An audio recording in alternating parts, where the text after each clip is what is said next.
Listo. Ya ven las diapositivas ahí. Sí, sí se ve. Sí, Listo. Este, bueno, para comenzar, nosotros vamos a hablar de lo que es los sentidos químicos. El grupo está conformado por Danuta Flores, Climaco Moreno, Karen Navarro y mi persona Manuel Herrera. Eh, Primeramente les voy a hablar sobre lo que es los sentidos químicos como tal. Los sentidos del gusto y del olfato permiten distinguir los alimentos indeseables o incluso mortales de aquellos otros que nos resultan agradables o de comer y benéficos. En gran variedad de especies animales, el olfato permite reconocer la proximidad de otros animales y la diferenciación de individuos entre sus congéneres. Además se debe destacar el lazo entre los sentidos químicos y las funciones emocionales y conductuales primitivas de nuestro sistema nervioso. Todos los sentidos químicos, el olfato, el gusto y el sistema quimiosensitivo trigeminal contribuyen a la percepción de las moléculas transmitidas por el aire o solubles provenientes de otras fuentes. Los seres humanos y otras especies animales confían en esta información para llevar a cabo comportamientos tan variados como la atracción, la repulsión, la reproducción, la alimentación y evitar situaciones potencialmente peligrosas. Eh, el sentido del gusto.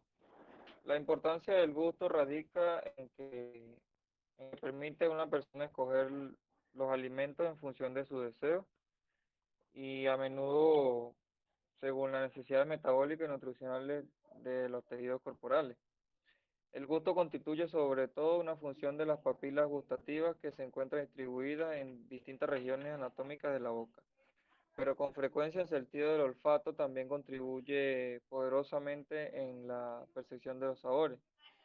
Además, las sensaciones gustativas son complementadas por información sobre la textura de los alimentos enviada por los receptores táctiles de la boca y puede ser modificada por estimulación de receptores de dolor por sustancias como la pimienta. La histología de las papilas gustativas. La lengua es un órgano muscular ubicado en el piso de la boca. Contribuye a colocar el alimento entre los dientes durante la masticación y desempeña un importante papel en la deglución y la articulación de los sonidos. Además, el sentido del gusto está localizado principalmente en la lengua.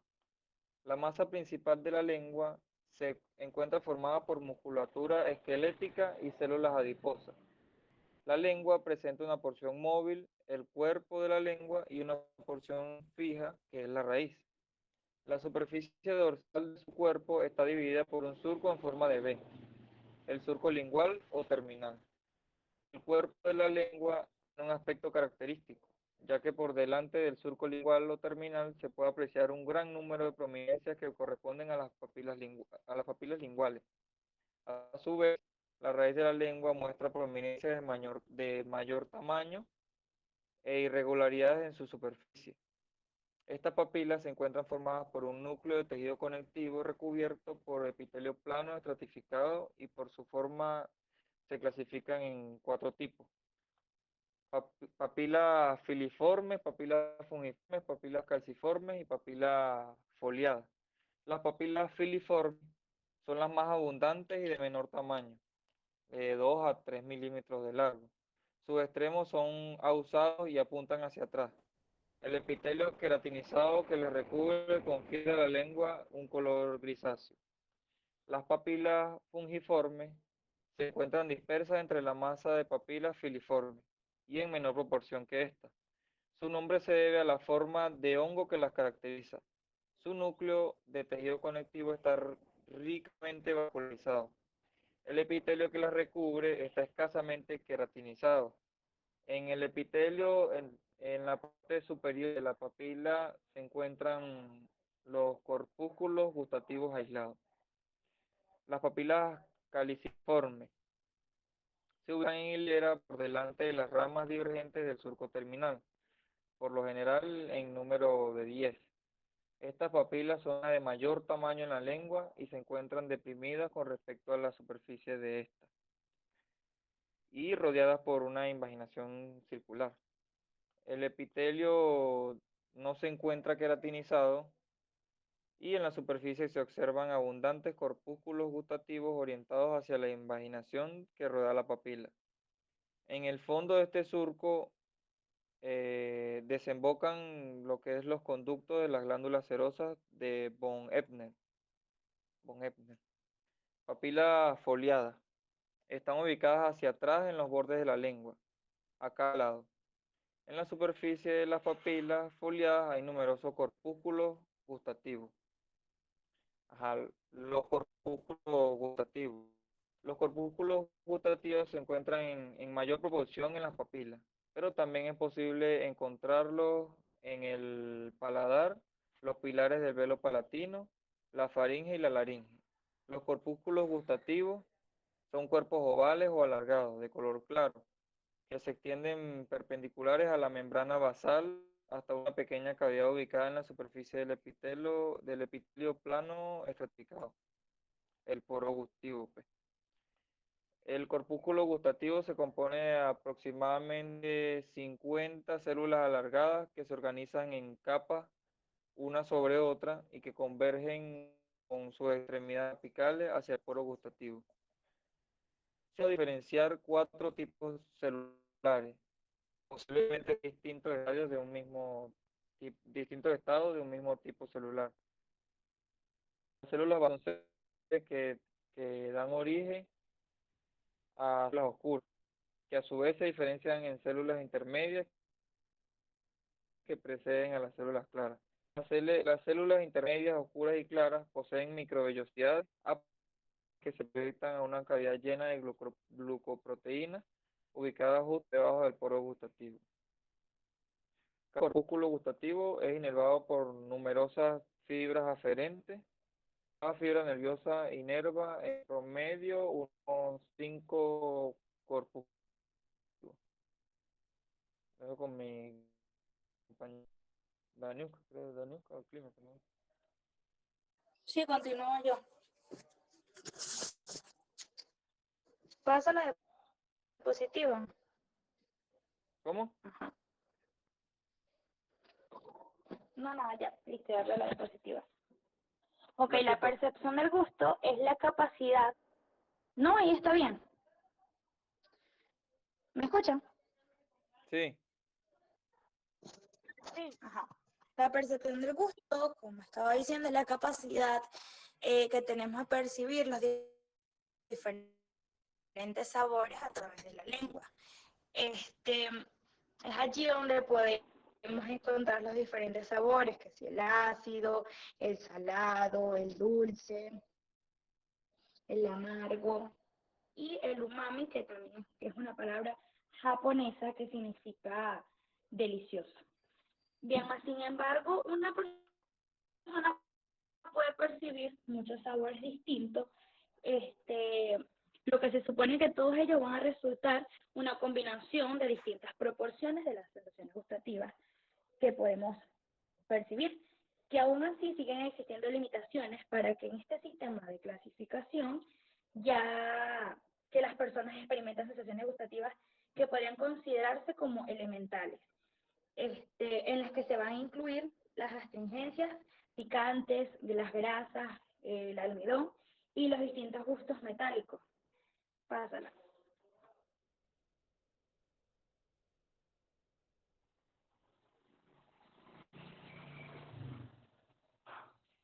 Listo. Pásala. Ya lo pasé. Clasificación de la percepción del gusto. Bien.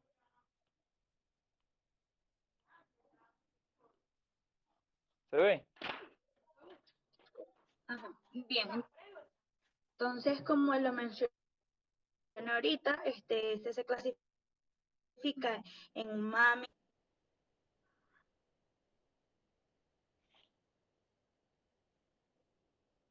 Ajá. Ajá, este se clasifica en umami, en salado, en dulce, en amargo, en ácido, ¿sí? Entonces, podemos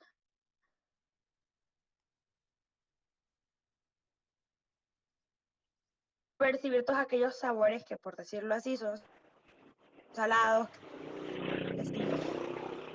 el pescado, el queso, entre otros. Y en lo ácido, el limón, la naranja. Pásala.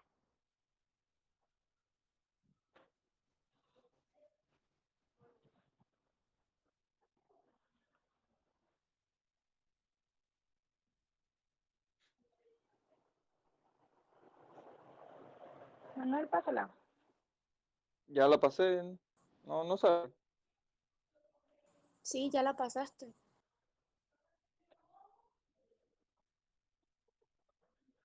Ok, tenemos la traducción y la codificación del gusto.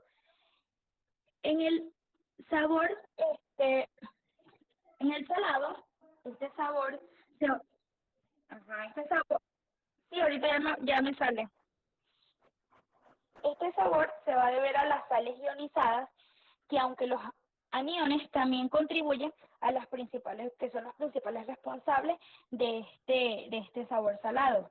También son los cationes de dichas sales, las cuales las principales canales implicados son los del sodio, como también van a existir los canales.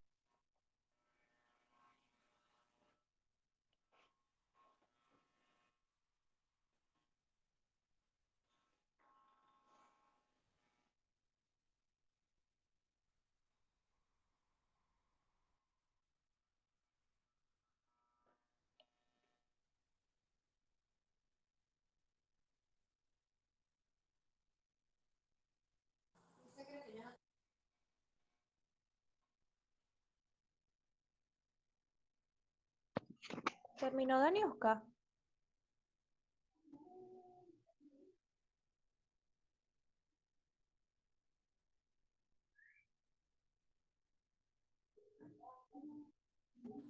Yo creo que tiene muy mal el internet.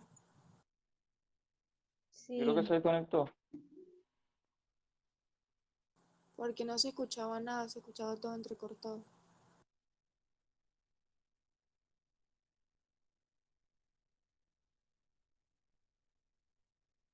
Seguimos con el sentido del olfato. Bueno, ajá. ¿Me oyen bien? Sí. Sí. Bueno, sabemos que los estímulos provenientes del medio ambiente transmiten información a los circuitos procesadores. No sé si saben cuáles son, pero ya los hemos conocido. Los circuitos procesadores son el encéfalo y la médula espinal, en donde se interpretan y se envían las señales hacia los componentes periféricos que mueven el cuerpo. El sistema nervioso central cuenta con elementos para registrar las sensaciones del entorno, los cuales se conocen como receptores. Se pueden mencionar como ejemplos los mecanorreceptores, los termorreceptores, los nociceptores o receptores del dolor y los receptores electromagnéticos que localizan la luz. En este caso, los quimiorreceptores, que es el tema en cuestión, que sensan las partículas que entran en la cavidad nasal y otorgan, entre otras funciones, el gusto en la boca. La diferencia entre cada tipo de receptor se encuentra en su sensibilidad específica para los diversos tipos de estímulo o modalidades de sensación. Y la diferencia entre estas modalidades radica a su vez en la zona del sistema nervioso a la que conduce el nervio que fue estimulado. Los estímulos químicos presentes en el medio ambiente pueden ser detectados por tres diferentes sistemas. Está el sistema olfatorio, el vomeronasal y el trigeminal. El sistema olfatorio percibe las moléculas odoríferas transmitidas por el aire En el ser humano se dice que el sentido del olfato es hasta 10.000 veces más sensible que cualquier otro de nuestros sentidos. Y el único lugar donde el sistema nervioso central está directamente expuesto al ambiente, siendo la autora inmediata y se extiende directamente al cerebro. El olor estimula el sistema nervioso central, el cual modifica el estado de ánimo, la memoria, las emociones, el sistema inmunitario y el sistema endocrino. Repercute en la elección de pareja e incluso la percepción de ciertos olores pueden indicar algún problema de salud, ¿sí? Por ejemplo, el olor a cloro en secreciones corporales, como el sudor, podría estar indicando que hay problemas en el riñón o el hígado, mientras que el olor afrutado del cuerpo a menudo apunta a personas con diabetes, ¿verdad? En resumen, por medio de los olores obtenemos o captamos información sobre el medio ambiente, los alimentos, animales y otras personas que influyen sobre la conducta alimenticia y social de un individuo. Los animales macrosmáticos tienen un sentido del olfato muy desarrollado, se conocen así, macrosmáticos, mientras que en los microsmáticos, como somos nosotros los seres humanos, el olfato está menos desarrollado, pero aún así somos capaces de distinguir miles de olores, muchos de ellos a concentraciones muy bajas. Por otro lado, tenemos lo que es el sistema vomeronasal, que es capaz de detectar sustancias químicas, tales como las feromonas, producidas por miembros de una misma especie para cumplir las funciones de reproducción y preservación, ¿verdad? Entonces, este sistema nos permite captar lo que son las feromonas. Y está el sistema trigeminal, que es un sistema químico de defensa que nos alerta y protege de la exposición a irritantes presentes en el ambiente, ¿verdad? Profundizando en el conocimiento del sentido del olfato, que es el tema en cuestión, los receptores de sensación olfativa son las células derivadas del propio sistema nervioso central. Y se estima que contamos con 100 millones de tales receptores. El sentido del olfato se ocupa de detectar la presencia o ausencia de olores más que su intensidad cuantitativa. O sea, es decir, no importa las cantidades en las que se encuentre un olor, para de todas maneras detectar cuando hay o no hay. Se han identificado 3 vías olfativas. La primera es conocida como sistema olfativo arcaico o primario, que se encarga de los reflejos olfativos básicos. El segundo es un sistema llamado antiguo, que proporciona un control automático para el aprendizaje parcial de la ingestión de alimentos, como el rechazo de alimentos tóxicos o poco saludables, ¿verdad? O sea, ya con el olfato, como está estrechamente relacionado con el gusto, este sistema nos permite eso, saber qué alimentos son correctos y qué alimentos no, por medio del olfato. La tercera vía es un sistema nuevo que se encarga de la percepción consistente del olfato, ¿verdad? Desde el punto de vista fisiológico, el sentido del olfato y el gusto están muy relacionados, como ya les dije, entre sí, y son parte de nuestro sistema sensorial químico. Casi todo lo que consideramos sabor, en un 95%, lo detectamos primero con el olfato. Y el cerebro analiza e interpreta la información olfativa. ¿Vamos bien? ¿Me escuchan bien? ¿Sí se oye? Sí, Bueno, ahora el olfato Sí. es como una manera de proceso para que entendamos cuál es el proceso que cumple el olfato. Hay 6 pasos. El primero son que las moléculas de olor en forma de vapor, compuestos químicos que están flotando en el aire, llegan a las fosas nasales, que es la imagen que tenemos allí, y se disuelven en las mucosidades que se ubican en la parte superior de cada una de ellas. Debajo de las mucosidades que se encuentran las células receptoras especializadas, también llamadas neuronas receptoras del olfato. La podemos encontrar en la primera imagen, las cuales detectan los olores. Las neuronas receptoras del olfato transmiten la información a los bulbos olfatorios que se encuentran en la parte de atrás de la nariz. Los bulbos olfatorios tienen receptores sensoriales que en realidad son parte del cerebro y que envían mensajes directamente a los centros más primitivos del cerebro donde se estimulan las emociones y memorias, estructuras del sistema límbico, así como los pensamientos avanzados donde se modifican los pensamientos conscientes en la neurocorteza, ¿sí? Estos centros cerebrales perciben los olores y tienen acceso a recuerdos que nos traen a memoria personas, lugares o situaciones relacionadas con esas sensaciones olfativas. Es decir, como por ejemplo el olor a un perfume, ¿ves? Inmediatamente te trae a memoria a una persona en específico o a un momento en específico, ¿sí? Entonces, finalmente, el epitelio olfativo tiene unas glándulas encargadas de segregar una solución enzimática cuya misión es eliminar moléculas olorosas que han excitado las neuronas correspondientes, pues, limpiando de cierto modo la mucosa olfativa de las sustancias presentes en ella ya detectadas. ¿Ves?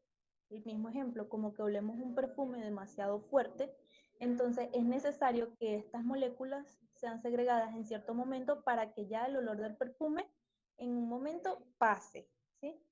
Y podamos detectar otro olor, el olor a café. Antes no olía a perfume, ahora nos huele a café, entonces es por medio de estas glándulas que son segregadas y sintetizan el olor, por decirlo así. Ajá. Ahora hablaremos sobre la membrana olfatoria. La membrana olfativa está en la parte superior de las narinas. Cubre la superficie de la parte superior del cornete superior y una parte del cornete medio. En esta membrana hay células olfatorias, las cuales son células nerviosas bipolares, o sea, con dos polos, interlazadas con células de sostén como lo son las glándulas de Bowman, que las vemos allí en la imagen. Desde las células olfatorias, en su extremo mucoso, protruyen cilios olfatorios largos que se disponen debajo de la capa mucosa del interior de las fosas nasales. La función de los cilios olfatorios es reaccionar ante los odorantes del aire que entra a las fosas nasales y posteriormente estimular las células olfatorias. ¿Sí? Entonces allí en la imagen podemos ubicar lo que es una célula olfatoria, que son las pequeñas claridades entre lo que es como un cilio rosado oscuro, las células de Brodmann y el bulbo olfatorio y finalmente el tracto olfatorio. ¿Sí? Ahora, para terminar, explicaré lo que es una de esas vías de las que antes mencioné, que es la percepción olfativa. La percepción olfativa por los humanos es el resultado de un estímulo, incluye información clave como la intensidad del olor y la calidad del mismo. Nuestra capacidad de recopilar esta información hace que el olfato tenga un sentido complejo y todos los parámetros bioquímicos aún no han sido completamente comprendidos por los especialistas, es lo que decía en mi investigación. Pero por medio de la percepción olfativa, pues es donde podemos identificar la gran cantidad de olores y asimismo, pues tenemos un buen gusto, porque incluso cuando nosotros tenemos fiebre, ¿verdad? Ya es algo que afecta a nuestro sistema, nuestro gusto, o sea, ya como nuestro olfato no funciona bien, nuestro gusto cambia. Entonces, todo está debidamente relacionado, ya que, como les dije antes, pues el encéfalo y la médula espinal quedan directamente relacionados con lo que es el olfato. Muchas gracias.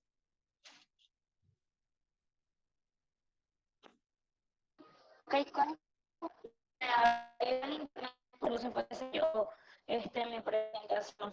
No lo puedes buscar para denominar alfa. Y luego, No, Danica, no se te entiende mucho.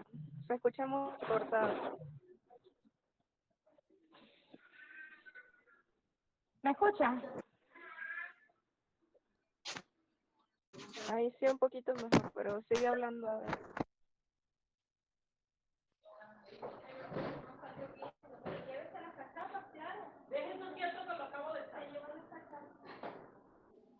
En el micrófono. ¿Me escucha? Sí, pero se escucha entrecortado.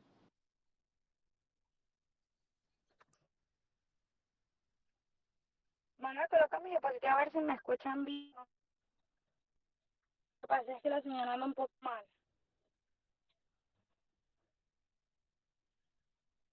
No me escuchan entrecortado.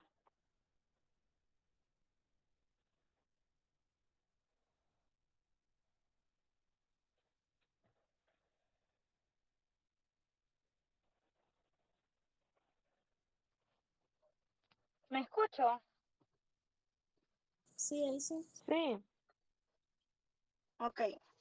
Entonces continúo que había quedado en el sabor amargo. Este al igual, no, perdón, estaba en el ácido, en el agrio. Este se encuentra producido por los ácidos, ¿verdad? La intensidad de esta sensación gustativa va a depender de la concentración de hidrogeniones. Es decir, cuando más fuerte sea el ácido, cuando más fuerte sea la sensación, va a ser mayor la sensación. Los canales que se van a encontrar, que van a ser responsables de estas respuestas son los canales de potasio, y que son quienes van a producir el estímulo a los hidrogeniones, bloqueando los canales. Para así lograr una despolarización celular por el acúmulo de las cargas positivas en el interior de la cavidad. Ok, el sabor dulce, se va a encontrar producido por la mayoría de las ocasiones por compuestos orgánicos. Por ejemplo, los azúcares, los glícoles, los alcoholes, entre otros compuestos. Esta traducción de las señales se va a estar mediada por los receptores y canales. Van a estar ligando la proteína G a la vía de adenosín monofosfato cíclico, y va a tener como un resultado final la modificación del grado de la apertura de los canales de potasio, con la siguiente acumulación de cargas positivas intracelulares y despolarización de la membrana. O sea, ya va a sufrir una modificación la membrana a través de estas cargas. Y en el sabor amargo, va a estar al igual que el dulce. Se va a encontrar producido casi en su totalidad por todas aquellas sustancias orgánicas, como antes mencionada, que en vez de agentes químicos, se piensa que son de dos tipos de sustancias que van a producir fundamentalmente este sabor, que son los alcaloides y las sustancias orgánicas, como ya lo dije, de esta cadena larga que va a unir los entornos. Estos receptores que van a estar implicados en la traducción van a ser los del estímulo, van a ser los que van a causar un estímulo similares a los del sabor dulce, aunque también se va a encontrar sugerido que en la percepción del sabor amargo pueden también intervenir los canales iónicos y los protónicos. Listo, gracias. ¿Sí me escuché? sí. Ah, ok, gracias. Continúa clímaco.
¿Qué pasó?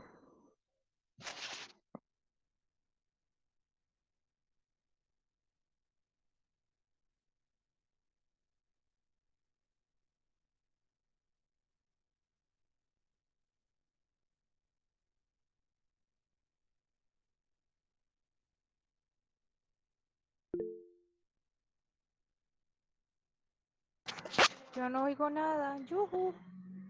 ¿Es que estoy sin internet yo o qué? No sé, no oigo nada. No se oye.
Pues no sé si ya Clímaco expuso, se terminó, pero si él no ha defendido su punto, pues falta él. Lo que pasa es que no tengo buen internet y la verdad no sé ni qué está pasando en tiempo real.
¿Me escuchan?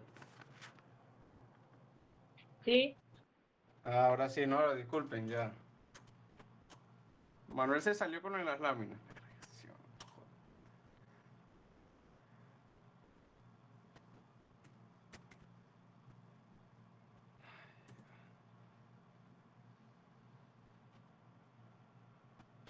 Ya va, voy a avisar a Manuel de las láminas.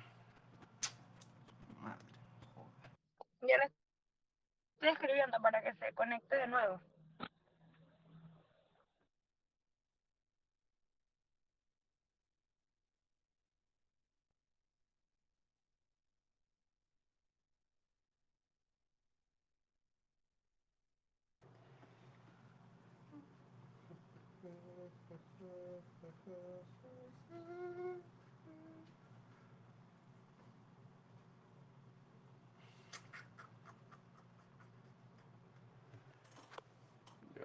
Ya Manuel me dio.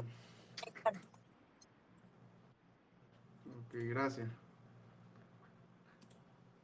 Tranquilo.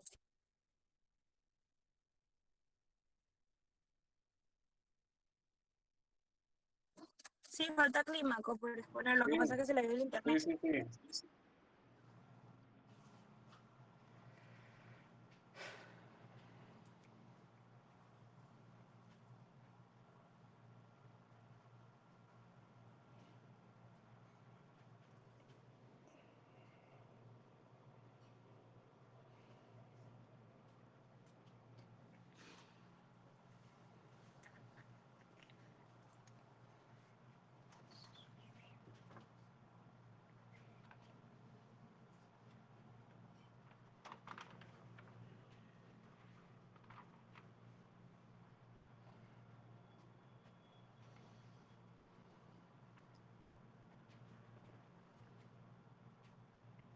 Yo les voy a hablar sobre lo que es el proceso de transducción de lo que son las señales.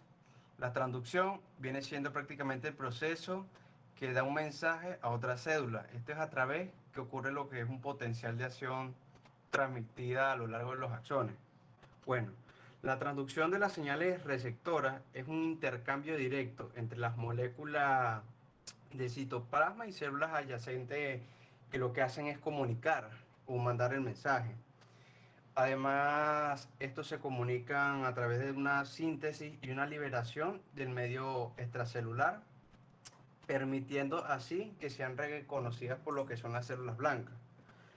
Estas células blancas o células blancos responden a lo que es una señal que es enviada por otras células, que son captadas por receptores, que estos vienen siendo estímulos de proteína. Los receptores, si quieres, pásala por favor.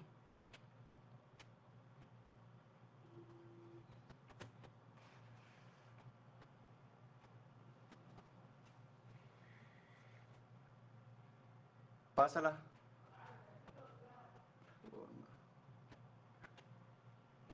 Ajá.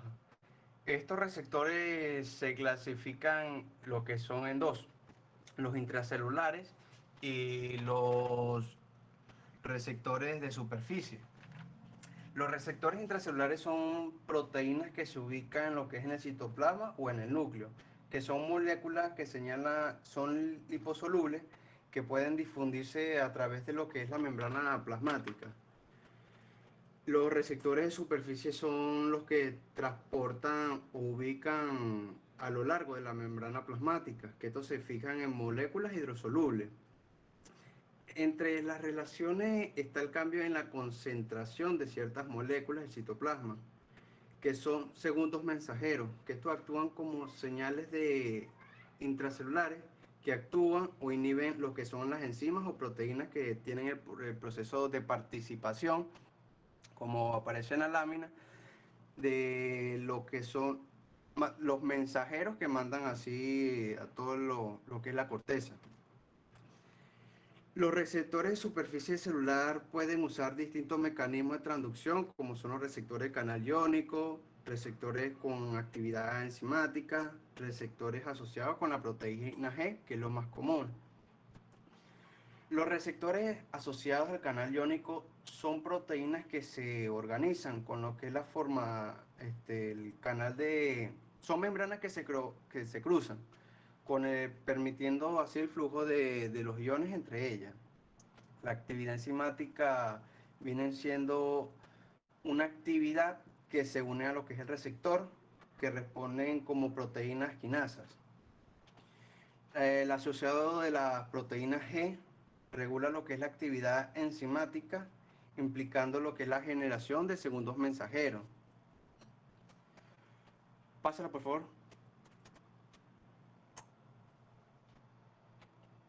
Que aquí están representados en la lámina, los 3 receptores. Pásala.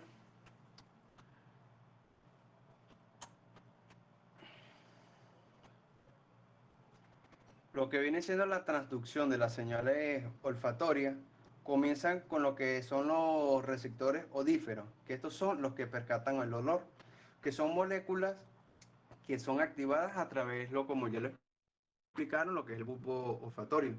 Estos axones sensoriales dejan lo que es un epitelio olfatorio y atraviesan lo que es la base del cráneo a través de las aberturas de la lámina caliciforme. La función es formar circuitos de retroalimentación positiva y negativa, que estaban ascendiendo a lo que es la corteza. Además, la información olfatoria son 2 principales procesos con la participación de las áreas olfatorias primarias y secundarias. Pásalo. La transducción de las señales odíferas se asocian a los receptores que se activan con la proteína G, que son sustancias odíferas que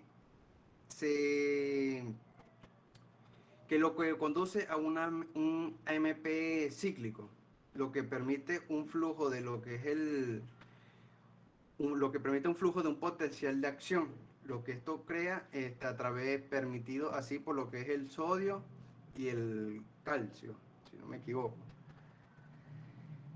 El bulbo olfatorio tiene de gran importancia en esto, porque este viene siendo la membrana que recoge lo que es impulso de las células olfatorias, llevando así la información hacia lo que es la corteza cerebral. Pasa la lámina, por favor.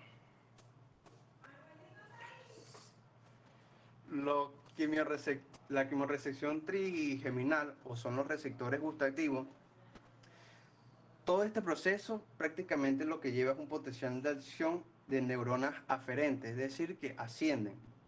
Estos se distribuyen a través de distintas áreas de lo que es la lengua, ya también mencionados por Manuel. También existen zonas extralinguales que se pueden encontrar con sensibilidad gustativa, lo que es epiglotis, paladar, paredes, laringe, faringe, todo. Esta estimulación es ocurrida a través de lo que son los botones gustativos que producen lo que es una despolarización que a lo largo desencadena un potencial de receptores proteicos. Es permitido a través de lo que es el nervio trigémino, que es el que recoge toda la información en el trayecto de ascendencia hacia lo que es la corteza, y establece múltiples conexiones con lo que son las neuronas que desencadenan la respuesta de información gustativa, que esto es a través de lo que es el encéfalo. Gracias. Y disculpen lo malentendido del internet y todo eso.